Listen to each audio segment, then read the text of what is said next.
हमने सुझाव जनता से ले रहे हैं और हमने एक मिस कॉल नंबर दिया है और उस मिस कॉल नंबर का भी एक पर्पज है। जो नंबर हमने दिया है उस नंबर है 909090। तो 909090 3 बार है और फिर है 2024। तो 2024 का हमारा संकल्प पत्र बन रहा है और मोदी जी का तीसरा कालखंड 2024 से शुरू हो रहा है, इसलिए 90-90-90 तो जनता का आशीर्वाद मिलेगा मोदी जी को, ऐसा हमें लगता है। तो थर्ड लार्जेस्ट इकोनॉमी हम वर्ल्ड की भारत बनेगा, ये एक बड़ा टारगेट है। दूसरा बड़ा टारगेट जो हम ले रहे हैं, आपकी जानकारी के लिए ला रहा हूं, दूसरा बड़ा टारगेट है कि हम कुछ सेक्टर में भारत को वर्ल्ड लीडर बनाएंगे। ये जो तीसरा कालखंड है उसमें ऐसे बेंचमार्क हम तय करेंगे कि हम भारत को वर्ल्ड लीडर बनाएंगे। आप हमसे ये पूछ सकते हैं, आपका प्रश्न भी हो सकता है कि आपके 2 कालखंड हो गए मोदी जी के नेतृत्व में, तो भारत किन किन क्षेत्र में वर्ल्ड लीडर बना। तो मैं 2-3 उदाहरण आपको देता हूं। जैसे योगा एक ऐसा सेक्टर बना है मोदी जी के आने के बाद कि दुनिया मोदी जी की तरफ देखती है कि योग और प्राणायाम आपके क्या हैं, इससे तो बहुत आराम हमें मिलता है। तो ये एक सेक्टर बना जिसमें दुनिया हमारी तरफ देखने लग गई। इसका मतलब Bharat has become a global leader in connection with yoga and pranayama. और आगे मैं सेक्टर करूं आयुर्वेद। आयुर्वेद एक ऐसा सेक्टर बना, आयुर्वेद हमारे यहां सदियों से था, लेकिन आयुर्वेद कोविड के बाद जो प्रधानमंत्री मोदी जी ने आयुर्वेद को प्रमोट किया, ब्रांडिंग की, तो दुनिया में भारत लीडर बन गया कि आयुर्वेद में भारत का सानी कोई नहीं है। तो India has become a global leader in Ayurveda sector also. मैं आप बात करूं स्पेस की, जब प्रधानमंत्री नरेंद्र मोदी जी ने 108 सैटेलाइट एक साथ छोड़े तो दुनिया को आश्चर्य हुआ, लेकिन धीरे धीरे दुनिया ने पहचाना कभी इतने एक साथ कैसे छोड़ दिए, क्या ताकत है भारत में। तो पता चला कि भारत से सैटेलाइट छोड़ना अफोर्डेबल भी है और इनकी क्वालिटी भी बहुत अच्छी है, यहाँ के साइंटिस्ट भी बहुत अच्छे हैं। तो इससे दुनिया के देश प्रधानमंत्री जी को रिक्वेस्ट करते हैं, जिनको हम विकसित देश कहते हैं, वो भी कहते हैं कि मोदी जी हमारा सैटेलाइट आप छोड़ दोगे क्या आपकी धरती से। It means Bharat has become a global leader in space sector also. एक स्ट्रेस मैनेजमेंट हमारा एक सेक्टर है जिसको बहुत से लोगों ने ज्यादा महत्व नहीं दिया, लेकिन आजकल इसका महत्व बहुत है। दुनिया में तनाव रहता है, कई बार युद्ध के कारण रहता है, नागरिकों में भी रहता है, राष्ट्र अध्यक्षों में भी रहता है। तो हम स्ट्रेस मैनेजमेंट की जो हमारी तकनीक है भारत की, वो संसार में फैली है और धीरे धीरे लोग आने लगे हैं कि ये स्ट्रेस मैनेजमेंट क्या होता है। स्पिरिचुअल एक और सेक्टर है हमारा जिसमें भारत ग्लोबल लीडर बन सकता है। अभी हम हैदराबाद के पास एक जगह है, वहां पे एक वर्ल्ड स्पिरिचुअल कॉन्फ्रेंस कर रहे हैं और बहुत ही बढ़िया कॉन्फ्रेंस वो हो रही है। उसमें करीब करीब मेरे हिसाब से 50,000 स्पिरिचुअल लोग इकट्ठे होंगे। ये पहली बार है कि इतने विभिन्न धर्मों के, विभिन्न आध्यात्मिक जगत के संगठनों से जुड़े हुए, जो मुझे जानकारी दी गई है उसके हिसाब से 170 ऐसे संगठन हैं पूरे संसार के जो उसमें सम्मिलित होंगे। काना शांति वनम करके एक दाजी करके एक स्पिरिचुअल लीडर हैं जो हार्टफुलनेस को प्रमोट करते हैं।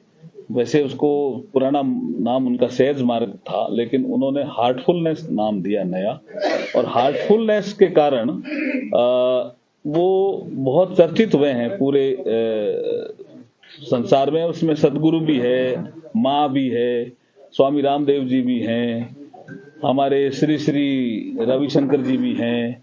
ऐसे बहुत से ये हमारे बहुत से ऐसे स्पिरिचुअल लीडर है जो आएंगे वहां उनके प्रतिनिधि आएंगे, और संसार में भी जो स्पिरिचुअल लीडर हैं, क्रिश्चियनिटी में होंगे, मुस्लिम धर्म में होंगे, हमारे यहूदी धर्म में होंगे, पारसी धर्म में होंगे, बुद्धिज्म में होंगे, जितने भी जैनिज्म में होंगे, सिखिज्म में होंगे, वो भी आएंगे।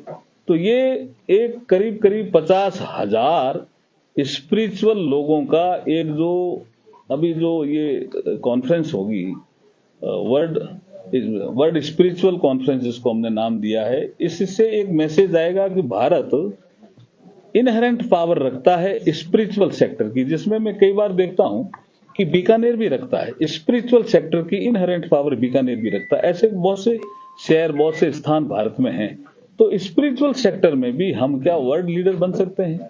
ये भी एक सब्जेक्ट है जिसको कभी किसी ने नहीं सोचा। ये हमारा संकल्प पत्र बनेगा, उसके पार्ट रहेंगे।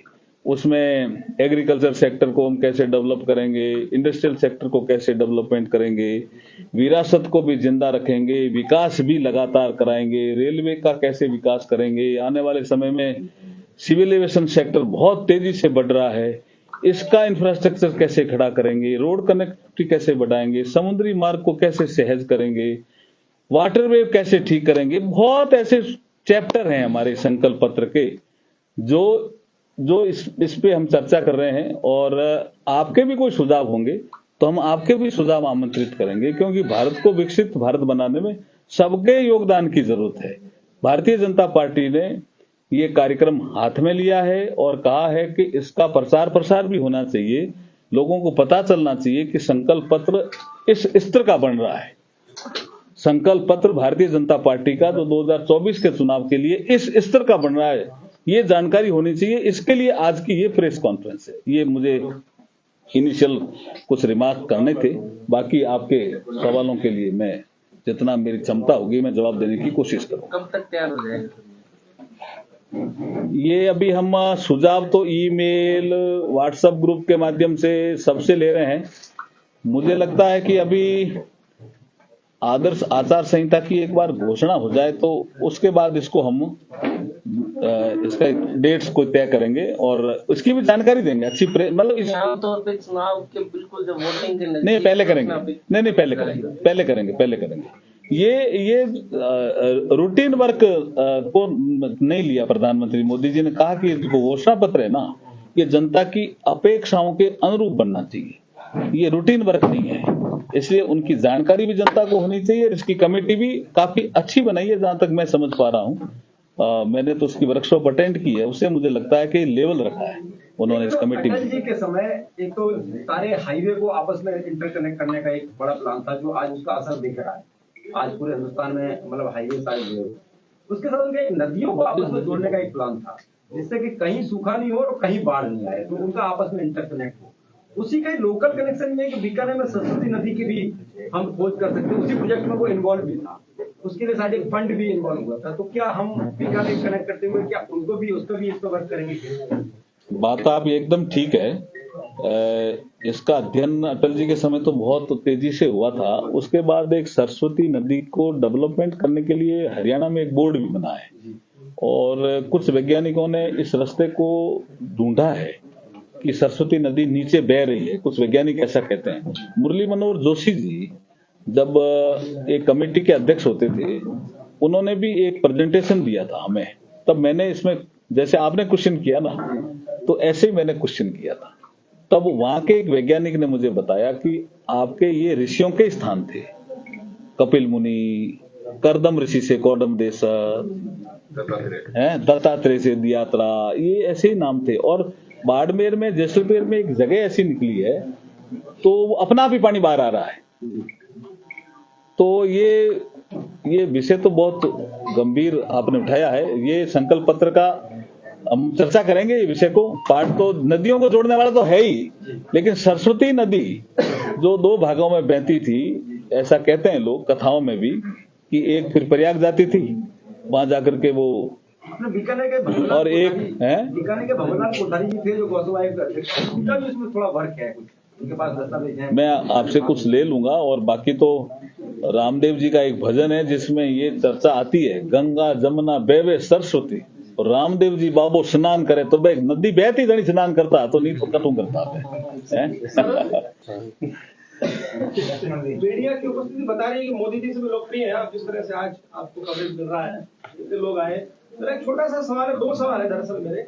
एक तो चौथी बार चूंकि अब आपको टिकट मिल गया, चुने भी जाएंगे ऐसा वो कह रहा है, जो भी सर्वे आ रहे हैं। सवाल ये सरस्वती नदी की बात, पोटास की बात, नितिन गडकरी की मौजूदगी में ट्रेन को लेकर एक नया डेवलपमेंट की बात, लेकिन तो सबसे बड़ा सवाल बीकानेर शहर की जनता जानना चाहती है, और इस बार तो वो कह रही है कि भैया चौथी बार जब चले जाएंगे और डबल इंजन की सरकार है, तो क्या रेल फाटकों की समस्या पर अर्जुन मेघवाल जी कुछ करा पाएंगे?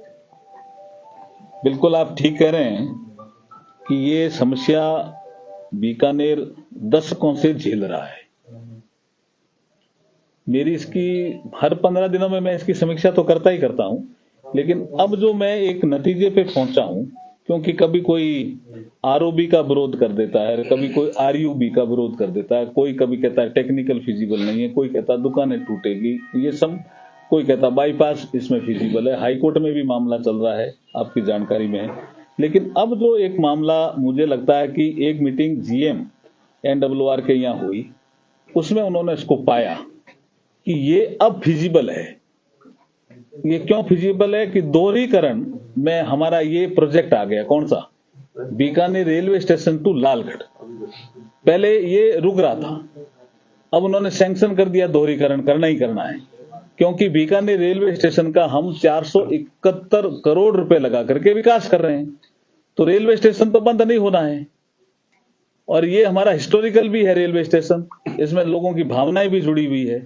तो बीकानेर से लालगढ़ के बीच में जब हम दोहरीकरण करेंगे, और हमें वाशिंग लाइन भी 3 और मिल गई, ट्रेनों के रख रखाव ठहराव, उसके लिए भी 3 वाशिंग लाइन छोटी नहीं होती, बड़ा एक अचीवमेंट है हमारे इसके लिए, वो लालगढ़ है।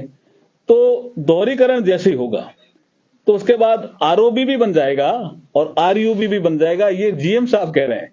तो एक मीटिंग अभी चीफ सेक्रेटरी की अध्यक्षता में और होनी है। जैसे इसका हल निकलेगा, डबल इंजन की सरकार है, जरूर हम बीकानेर के नागरिकों को राहत देंगे। ये भी मेरा ये पर्सनल एजेंडा होगा। जब मैं, आपको पता है कि एक तो घोषणा पत्र हुआ भारतीय जनता पार्टी का, और मैं मेरा भी एक घोषणा पत्र जारी करता हूं व्यक्तिगत रूप से भी। एक और सवाल कि मेरे 5 साल के घोषणा पत्र क्या रहेगा।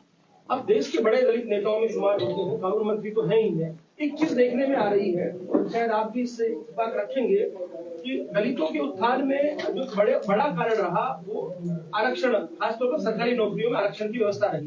लेकिन हम देख रहे हैं पिछले कुछ सालों में सरकारी नौकरियां ही कम हो गई हैं और उतने मौके नहीं मिल पा रहे हैं। तो आप क्या सोचते हैं, क्या समझते हैं, क्या कहेंगे? ये एक परसेप्शन बना दिया कि सरकारी नौकरियां कम हो गई। आपको मैं अगली बार कभी डेटा दे दूंगा जिससे सरकारी नौकरियां मनमोहन सिंह से तो ज्यादा मोदी जी ने दिए, 100% दिए जी। राज्य में हालत खराब है, राज्यों में हालत खराब है। हर साल बीएफसी की मीटिंग में पदों की कटौती होती है। देखिए, राज्यों में अगर आरपीएससी की स्थिति अब पिछली गवर्नमेंट ने कैसे की, वो तो एक अलग विषय हो गया। नौकरियां एक तो यूपीएससी देती है, सेंट्रल गवर्नमेंट की बात करता हूं, एक रेलवे रिक्रूटमेंट बोर्ड देता है, एक हमारे सबऑर्डिनेट बोर्ड होता है वो देता है, एक एसएससी करके एग्जाम करती है वो दे देती है। तो इनके माध्यम से जो नौकरियां मनमोहन सिंह जी के कालखंड में मिली, उससे ज्यादा मोदी जी ने नौकरियां दी है, इसलिए कम हो गई। ये विषय परसेप्शन ही गलत बना रहे कुछ लोग विरोधी।